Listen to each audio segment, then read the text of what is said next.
말씀입니다. 사무엘상 12장 19절에서 25절까지 말씀 한 절씩 교도하도록 하겠습니다. 모든 백성이 사무엘에게 이르되 당신의 종들을 위하여 당신의 하나님 여호와께 기도하여 우리가 죽지 않게 하소서. 우리가 우리의 모든 죄에 왕을 구하는 악을 더하였나이다.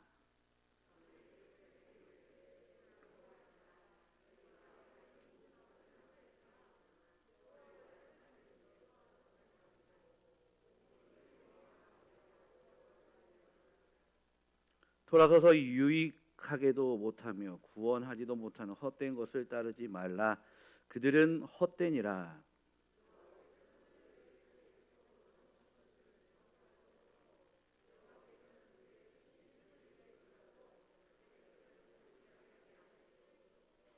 나는 너희를 위하여 기도하기를 쉬는 죄를 여호와 앞에 결단코 범하지 아니하고 선하고 의로운 길을 너희에게 가르칠 것인즉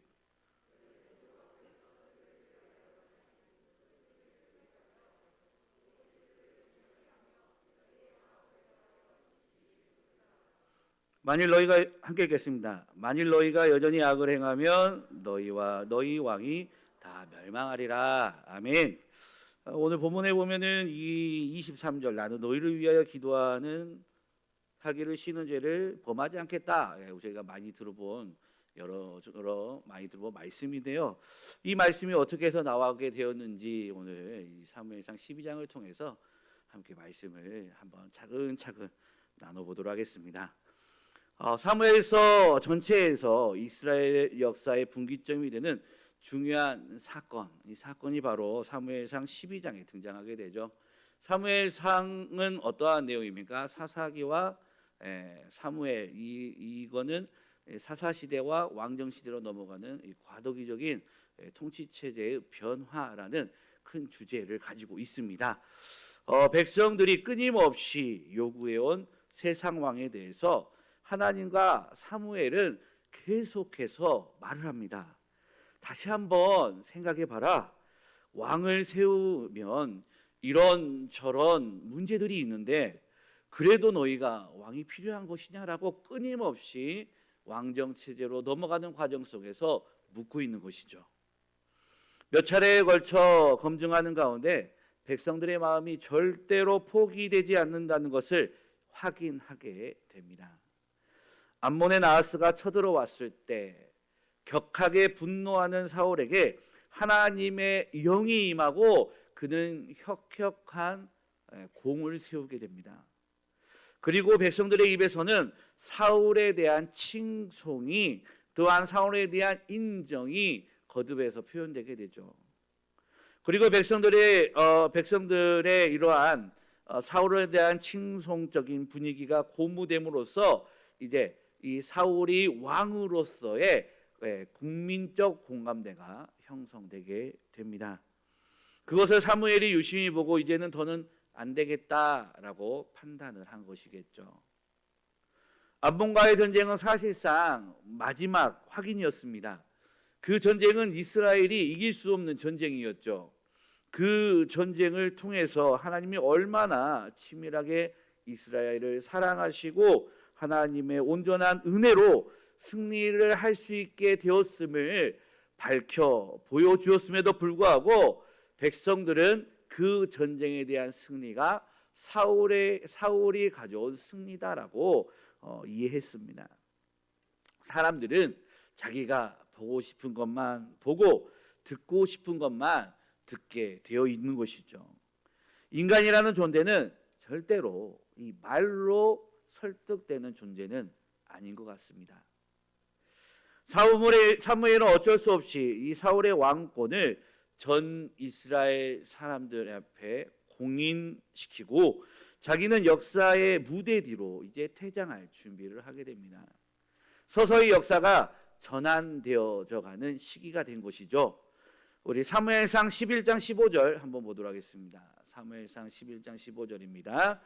모든 백성이 길갈로 가서 거기서 여호와 앞에서 사울을 왕으로 삼고 길갈에서 여호와 앞에 화목제를 드리고 사울과 이스라엘 모든 사람이 거기서 크게 기뻐하니라.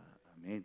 사무엘은 사울의 이 왕권을 확립하자 자신의 공명정대했던 이 사사직 수행을 회고한 후에 이 최후의 통치권을 공식적으로 사울에게 이양하고 자신은 역사의 뒤안길로 사라지며 마지막으로 설교를 하게 됐는데 그 설교가 바로 오늘 이 12장이 되는 것입니다.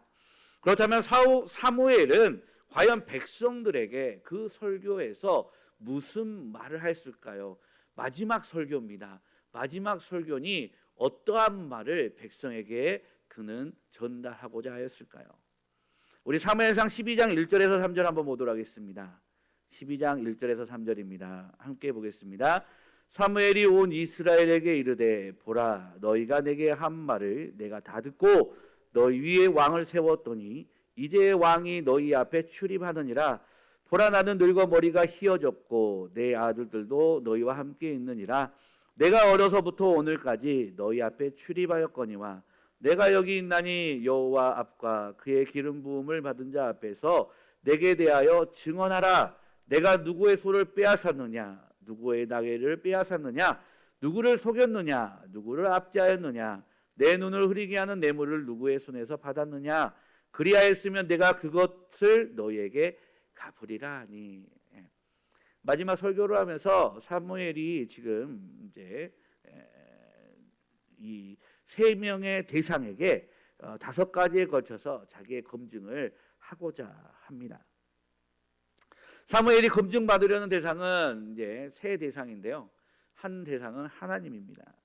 둘째 대상은 기름 부음 받은 자, 곧 자기의 뒤를 이어 왕이 될 사울입니다. 셋째의 대상은 백성들입니다. 그리고 이 세 대상에게 구체적으로 검증받기 원하는 5가지 항목을 묻습니다. 내가 소를 빼앗은 적이 있느냐? 누구를 속였느냐? 나귀를 빼앗은 적이 있느냐? 아니면 압제했느냐? 뇌물을 받았느냐? 라고 말하며 증언하라 라고 말하고 있습니다. 증언하라는 말은 법적 용어입니다. 사무엘이 물러나면서 이 5가지에 대해 확실하게 확인하고 싶다는 것이죠. 그랬더니 백성들이 이구동성으로 사무엘의 말을 인정해 줍니다. 우리 사무엘상 12장 4절과 5절 한번 보겠습니다. 4절과 5절입니다. 그들이 이르되 당신이 우리를 속이지 아니하였고 압제하지 아니하였고 누구의 손에서든지 아무것도 빼앗은 것이 없나이다 하니라. 사무엘이 백성에게 이르되 너희가 내 손에서 아무것도 찾아낸 것이 없음을 여호와께서 너희에 대하여 증언하시며 그의 기름 부음을 받은 자도 오늘 증언하느니라 하니 그들이 이르되 그가 증언하시나이다 하니라. 백성들은 당신은 우리에게 소나 나귀를 빼앗은 적이 없고 압제한 적도 없고 뇌물을 받은 적이 없었습니다 라고 증언을 하게 됩니다. 그렇다면 사무엘은 왜 백성들에게 이러한 말을 하게 됐을까요? 야, 내가 너희들에게 내가 뭐 잘못한 거 있어? 내가 너희들 거 뺏어간 거 있어? 내가 너희를 힘들게 한 거 있어? 너희 앞에서 내가 범죄한 거 있어? 라고 묻는데 어떻게 보면 약간 유치해 보이기도 하죠. 자기가 은퇴를 하면서 약간 유치해 보이기도 하지만 왜 사무엘은 굳이 이런 말을 했냐라는 것입니다.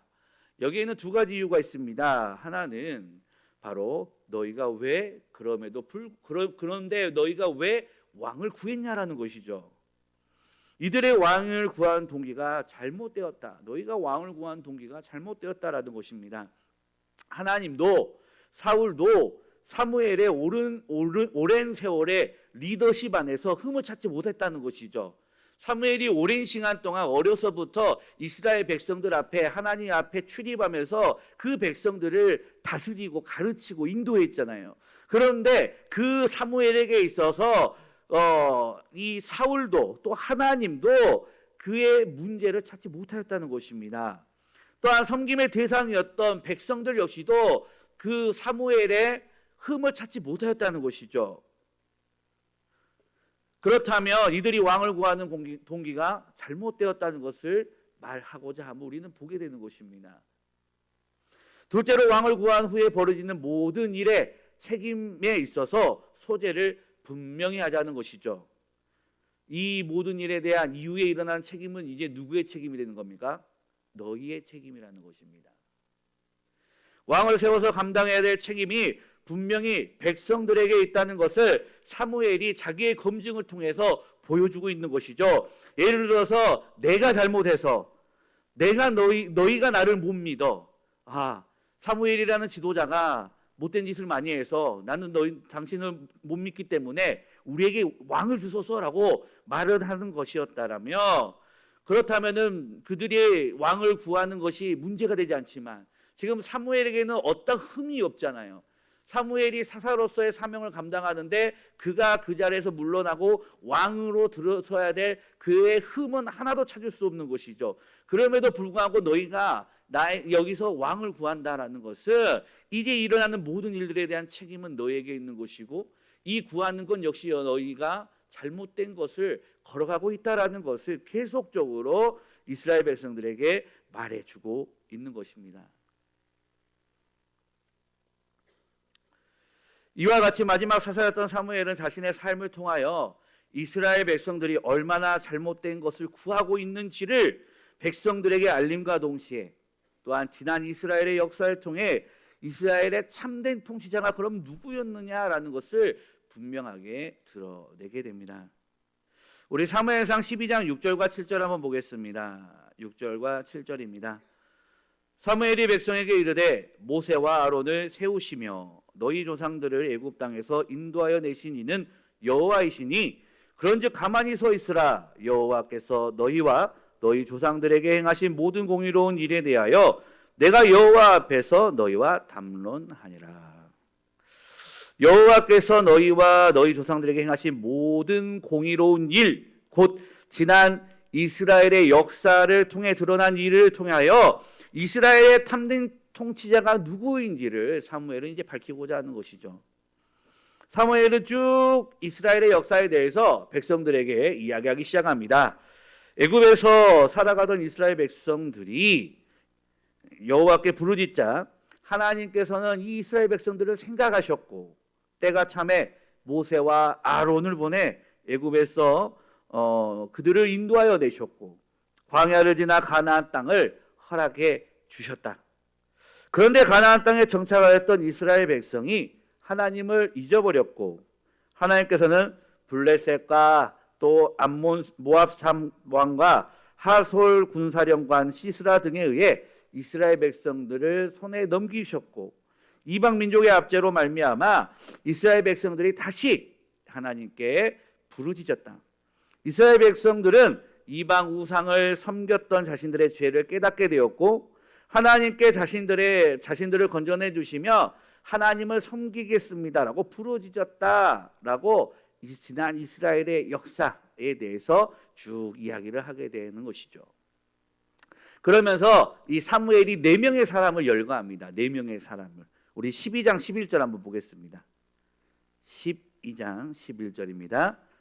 여호와께서 여룻바알과 베단과 입다와 나 사무엘을 보내사 너희를 너희 사방 원수의 손에서 건져내사 너에게 안전하게 살게 하셨거늘. 사무엘은 왜 여기 있는 이 4명의 사람들을 열거했을까요?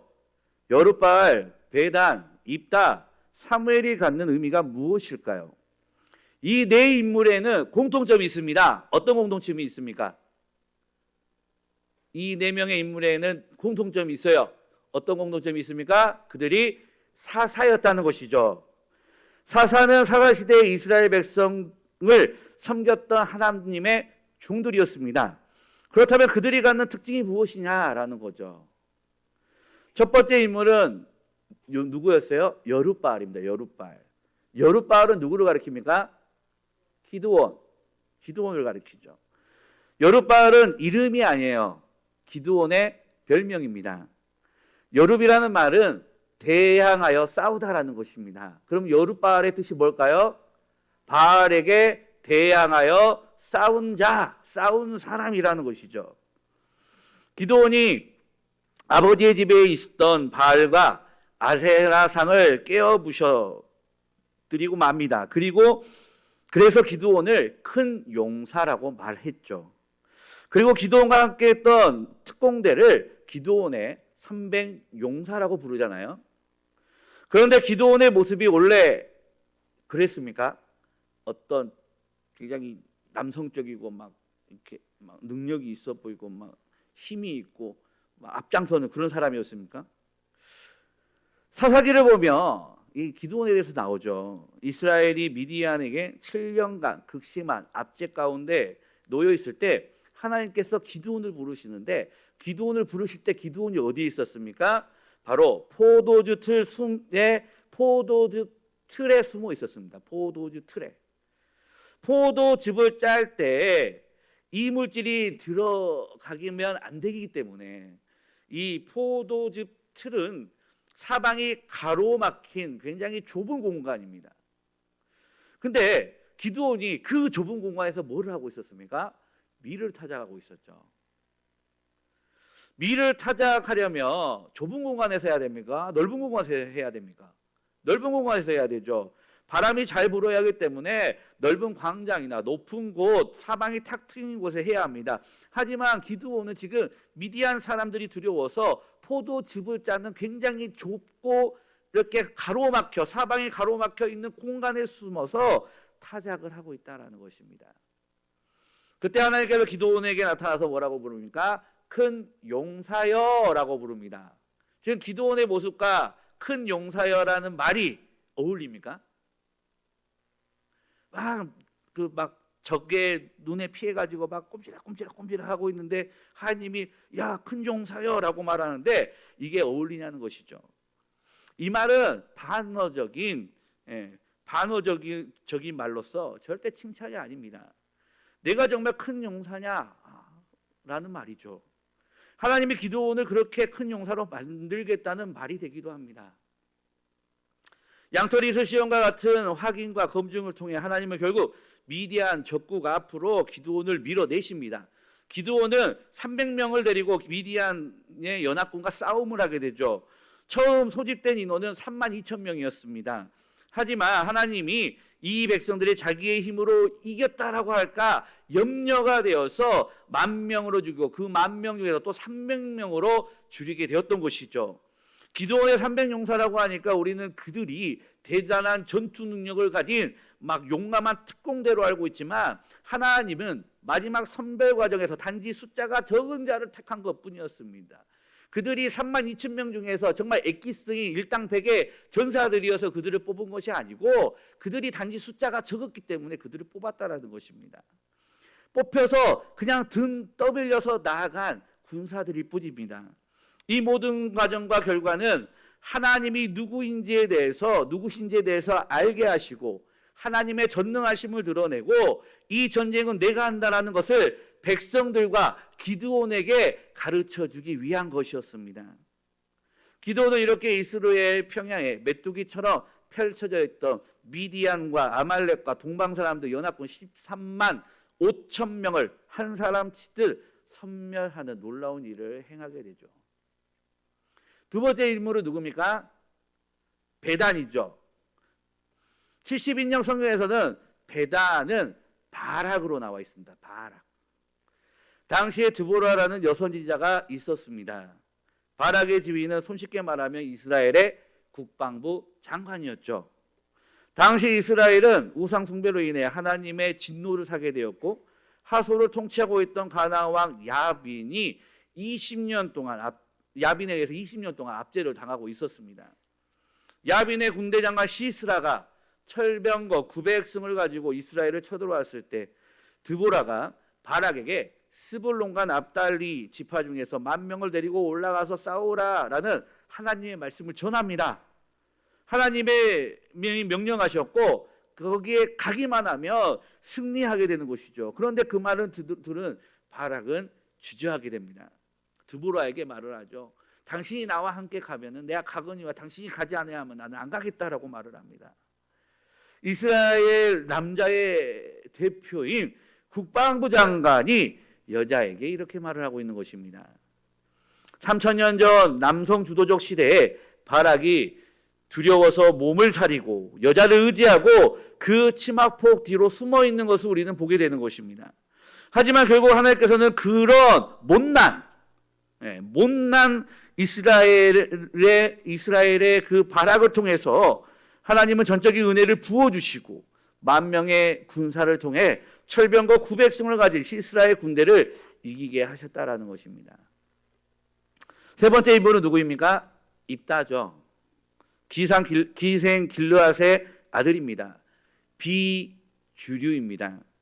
그래서 유산 상속도 못 받고 고향에서 살지 못하고 배다른 형들에게 쫓겨다 지방인 돕 땅으로 밀려나게 된 사람입니다. 스펙도 없고 혈통도 정통이 아닙니다. 입다의 수하에 몰려드는 사람들은 다 잡류뿐이었습니다. 그런 비주류가 어떻게 역사를 바꿀 수 있겠습니까? 그런데 하나님께서는 입다를 통해 이스라엘의 한 시대를 구원하셨다라는 것입니다. 네 번째 인물은 누구입니까? 사무엘이죠. 사사시대가 마쳐질 즈음에 마지막 사사로 사무엘을 역사 속에 등장시킵니다.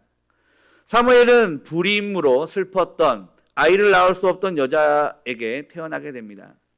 한나가 온통함과 괴로움을 가지고 송수에 들어가 기도할 때 엘리가 술에 취한 줄 알고 꾸짖으니까 아닙니다. 나는 마음이 슬픈 여자입니다. 라고 말을 하였습니다. 그 말은 절망에 빠져 있었다라는 것입니다. 아이를 낳지 못하는 여자가 그 절망을 뚫어내고 하나님의 은혜로 그 시대를 위해 하나님의 사람을 낳습니다.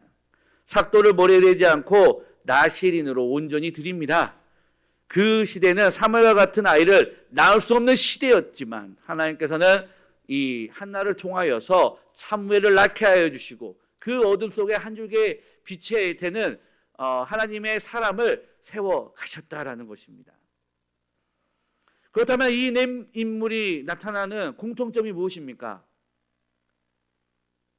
사람에게 초점이 있지 않다는 것입니다. 이 인물들의 특출난 능력이 이스라엘을 구원하지 않았다는 것이죠.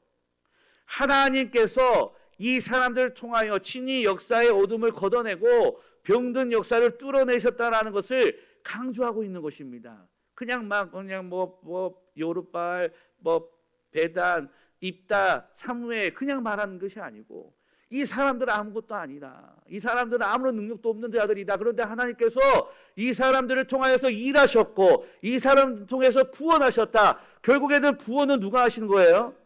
하나님이 하셨다는 것이죠. 하나님께서 이스라엘을 다스리시고 이끌어 가셨다는 것을 사람의 왕을 구하는 이스라엘 백성들에게 말을 하고 있는 것입니다. 지금 이스라엘 백성들은 누구를 구해요? 사람의 왕을 구하잖아요. 그런데 이 사무엘은 계속 뭘 말해요? 사람이 왕이 아니라 하나님께서 너희의 왕이시고 하나님께서 지금까지 너희를 다스렸다라는 것을 말하고 있는 것입니다. 결국 이런 것이죠.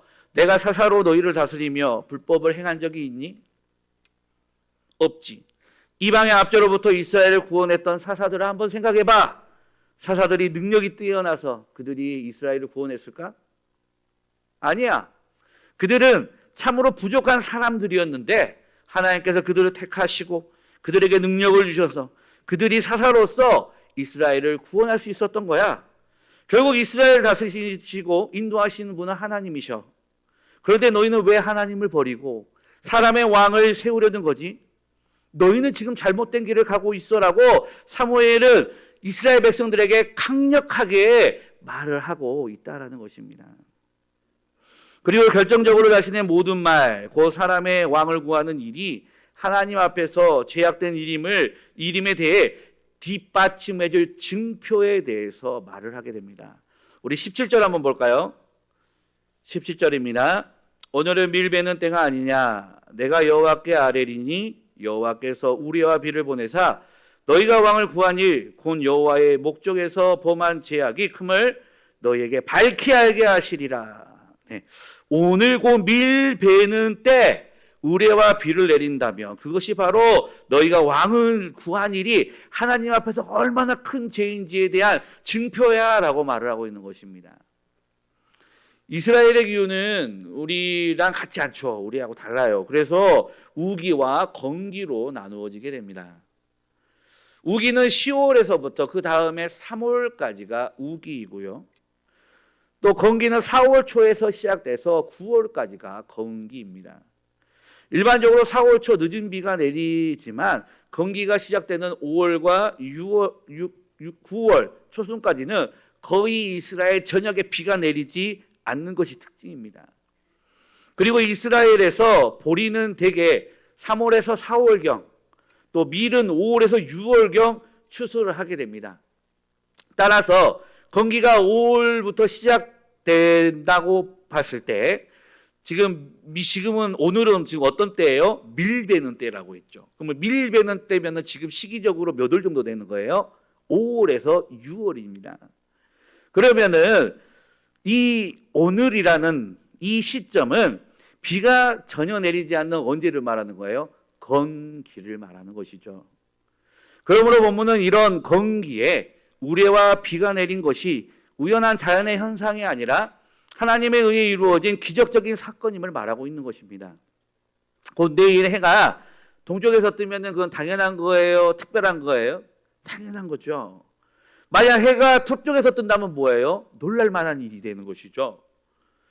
오늘 그런 것처럼 오늘은 비가 전혀 올 날이 아닌데 오늘 비가 옴을 통해서 하나님의 분명하신 뜻, 이스라엘 백성이 하나 사람의 왕을 구한 일이 하나님의 앞에서 큰 죄라는 것을 분명하게 드러내게 하신 것입니다. 건기, 우레와 비가 내림을 통해 이스라엘 백성들은 자신들의 죄를 깨닫고 자신들의 죄로 인하여 하나님을 두려워하고 자신들의 그 죄악을 스스로 고백하게 됩니다. 우리 19절 한번 보겠습니다. 19절입니다. 모든 백성이 사무엘에게 이르되 당신의 종들을 위하여 당신의 하나님 여호와께서 기도하여 우리가 죽지 않게 하소서. 우리가 우리의 모든 죄에 왕을 구하는 악을 더하였나이다. 자신들의 죄악을 이스라엘 백성들이 깨닫죠. 두려워하고 있습니다. 그런데 이러한 이스라엘 백성들을 향해서 사무엘은 마지막으로 오늘 함께 나눈 본문 안에서의 세 가지 이야기를 하게 됩니다. 첫째는 하나님께서는 자기의 백성을 버리지 않는다는 것입니다. 사람은 살아가면서 자신의 유익 여부에 따라서 사람을 취하기도 하고 버리기도 합니다. 자신에게 필요가 없는 사람이라 판단되면 더 이상 그 사람과 함께하려 하지 않는 것이죠. 하지만 하나님께서는 어떠한 환경과 상황에 따라서 사람을 취하거나 버리지 아니하십니다. 하나님께서는 우리를 자기의 백성은 삼으신 것을 기뻐하십니다. 우리가 하나님의 말씀에 순종하고 하나님의 뜻에 살아갈 때뿐 아니라 비록 우리가 하나님의 뜻을 저버리고 죄악된 길을 갈지라도 우리를 사랑해 주십니다. 그렇기에 우리가 잘못된 인생의 길을 걸어갈 때 우리를 불쌍히 여기사 온전한 길로 인도하기 위해 인생의 채찍을 드십니다. 하지만 변하지 않는 사실은 여전히 하나님이 우리를 사랑하시고 우리로 기뻐하시며 우리를 결코 버리지 아니하신다는 것입니다. 이스라엘 백성들이 그렇게 하나님을 속썩이고 불평하고 원망하고 이방 우상을 섬겼을지라도 하나님께서는 그들을 결코 버리지 않으셨습니다. 이방 민족들을 통해서 그들의 죄악을 깨닫게 하시고 회개하고 돌이키게 하셨습니다. 이스라엘 백성을 기다리고 또 기다려 주셨습니다. 성도 여러분, 하나님께서 우리의 죄악으로 인해 우리를 버리실까 두려워하기보다 하나님의 온전하신 뜻이 어디에 있는지, 그 온전하신 뜻 안에서 내가 어떻게 믿음의 삶을 살아갈 것인지를 고민하고 살아가는 주의 백성들이 되시기 바랍니다. 둘째로 나는 너희를 위하여 기도하고 선하고 의로운 길을 너에게 가르칠 것이다 라고 말을 합니다. 하나님의 마음을 따라 사무엘 역시도 이스라엘 백성들을 향해 끊임없이 기도할 것을 말하고 있습니다. 또한 그들에게 늘 하나님의 말씀을 통해 선하고 의로운 길을 가르칠 것이다 라고 고백을 하고 있는 것이죠. 이것은 교회 공동체를 향한, 세상을 향한 우리의 마음가짐이 어떠해야 하는지에 대해서 말씀하고 있는 것입니다. 교회 공동체를 바라볼 때 안타까운 일들이 많이 있습니다. 부족하고 연약한 지체들의 모습을 우리가 바라보게 되죠. 어리석은 길로 가는 우리 지체들을 바라보기도 합니다. 그럴 때 우리는 어떻게 해야 합니까? 저들의 죄악된 모습을 바라보며 정죄하고 판단하고 저들의 그 연약함에 비추어 나의 조그만한 그 눈꼽만지도 못한 그런 의를 드러내야 하는 것일까요? 성도 여러분, 교회 공동체 안에, 우리의 가정 안에, 세상 안에 보여지는 연약하고 부족한 죄악된 모습을 바라보며 우리는 우리의 교회 공동체를 위해, 가정을 위해, 세상을 위해 기도해야 할 것이며 하나님의 말씀을 의지하고 선하고 의로운 길로 갈 수 있도록 가르쳐야 할 것입니다. 기도하고 하나님의 말씀을 전하고 가르치는 일에 힘쓰는 주의 백성들이 되시기 바랍니다. 마지막으로 사무엘은 뭐를 말하냐면 너희는 마음을 다하여 여호와를 경외하고 진실히 섬겨라 라고 말을 합니다. 이스라엘 백성들을 향하여 사무엘이 진정으로 말하고 싶은 거, 그게 바로 이겁니다. 너희는 마음을 다하여 여호와를 경외하고 진실히 섬겨라. 지금 사무엘이 계속 이스라엘 백성들에게 말하고 싶은 게 바로 이것이죠. 이스라엘 백성들의 신앙은 끊임없이 세상 속에서 공격받았습니다. 세상의 제도가 좋아 보이고 세상의 문화가 좋아 보입니다. 세상의 방법으로 살아가는 것이 지혜로워 보이고 풍요롭게 살 수 있을 것 같습니다. 그러다 보니 자연스럽게 이방 신들을 쫓게 됩니다. 이방의 가증한 문화를 받아들이게 됩니다. 세상의 군왕들이 좋아 보입니다. 세상의 군왕들이 나라를 강성하게 하는 것 같고 세상의 군왕들이 나라를 풍요롭게 해주는 것 같습니다. 이스라엘의 참된 통치자는 하나님이신데 그들은 사람의 껍데기만 바라보고 하나님께서 베푸신 그 큰 은혜들을 다 잊어버린 것이죠. 결국 그들은 두 마음을 품게 되었고 하나님을 멸시하고 하나님을 버렸습니다. 우리의 신앙도 끊임없이 세상 속에서 공격받고 있습니다. 세상의 방법으로 살아가면 더 많은 이득을 볼 수 있을 것 같습니다. 세상의 제도를 따라하면 뭔가 더 조직적이고 힘이 있을 것 같습니다. 세상의 문화가 재밌어 보입니다. 하지만 우리는 풍요와 육체적 만족과 이득을 위해 살아가는 존재가 아니라는 것이죠. 하나님 한 분만을 섬기며 하나님 한 분만을 즐거워해야 하는 존재입니다.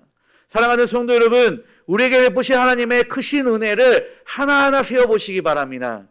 세상의 유혹이 우리를 향해 거침없이 밀려들 때 하나님께서 나를 향해 베푸신 은혜를 기억하며 마음을 다하여 여호와를 경외하고 섬기는 우리가 다 되시기 바랍니다. 말씀을 마치겠습니다. 왕정을 요구하는 이스라엘 백성들을 향해 사무엘은 다양한 각도로 그들이 구하는 것이 하나님 앞에 얼마나 큰 죄인지를 계속적으로 드러냅니다. 지난 이스라엘 역사를 돌이켜볼 때 그들이 겪었던 고난은 그들의 죄악 때문에 일어난 일이었죠. 하지만 자신들에게 사람의 왕이 없어 어려움을 겪은 줄로 잘못된 판단을 하고 그릇된 요구, 곧 사람의 왕을 요구하고 있는 것입니다. 사무엘은 사람을 통하여 하나님께서 이스라엘 백성들에게 베푸신 그 놀라운 구원의 역사를 통해 이스라엘을 다스리시고 인도하시는 분, 이스라엘의 진정한 왕은 하나님이심을 백성들로부터 하여금 깨닫게 하셨습니다. 그리고 그들이 고백하잖아요. 우리가 죄를 지었습니다. 우리가 왕을 구하는 죄를 지었습니다라는 고백을 합니다. 한데 안타까운 것은 뭐예요? 그들은 거기서 회개하고 돌이키고 멈추고 하나님을 다시 왕으로 삼지 않고 어떻게 해요? 그대로 그 왕정 체계를 이루어 가죠. 거대한 역사의 흐름, 사사시대에서 왕정으로 넘어가는 거대한 역사의 흐름 앞에서 그들은 변하지 못하고 죄악인 줄 알면서도 죄악의 그 모습을 가지고 나아가게 됩니다. 그런데 그 나아가는 과정 속에 사무엘은 그들에게 뭐를 말합니까? 하나님은 그럼에도 너희를 사랑하신다. 너희를 버리지 않는다. 하나님께서는 나도 너희를 위해서 끊임없이 기도할 것이고 그리고 나도 너희에게 선한 의로운 말로 너희를 가르칠 것이다. 그러니 너희도 마음을 잡고 하나님을만 섬기는 하나님을 경외하고 하나님만 섬기는 너희가 되라라고 말을 한 것입니다. 우리도 마찬가지 아닙니까? 이 시대를 살아가면서 거대한 흐름이란 게 있어요. 우리가 거스를 수 없는 그런 흐름이란 게 있습니다. 분명 저게 잘못됐는데 잘못된 걸 알면서도 그 흐름을 우리가 거스를 수 없는 그런 시대적 그런 상황들이 있습니다. 우리가 말하는 동성애, 우리가 말하는 어떤 죄의 모습들 잘못됐다라고 말을 하지만 이 사회는 그거를 받아들이고 그 흐름 속에 흘러가고 있지 않습니까? 우리가 멈춘다고 해서 그게 멈춰지지 않습니다. 멈출 수가 없는 거예요. 그때 우리도 이 사무엘의 모습을 좀 가지면 좋을 것 같습니다. 계속적으로 이 거대한 흐름 속에서 우리 자신이 이 흐름 자체를 바꿀 수 없을지라도 그 흐름 안에서 여전히 하나님이 우리를 향한 사랑과 또 우리가 감당해야 될 사명, 이 시대를 바라보고 이 가정을 바라보고 무너져가는 이 사회와 교회 공동체를 바라보면서 기도하고 잘못된 길을 가는 자들을 향해서 의와 진리의 말씀을 통하여 가르치고 그것이 완벽한 변화를 일으킬 수 없겠지만 그럼에도 불구하고 그러한 삶의 자세를 가지고 끊임없이 하나님만을 경외하고 섬길 수 있는 믿음의 귀한 백성들이 다 되시기 바랍니다. 이제 우리 함께 찬양하도록 하겠습니다. 찬송가 290장입니다.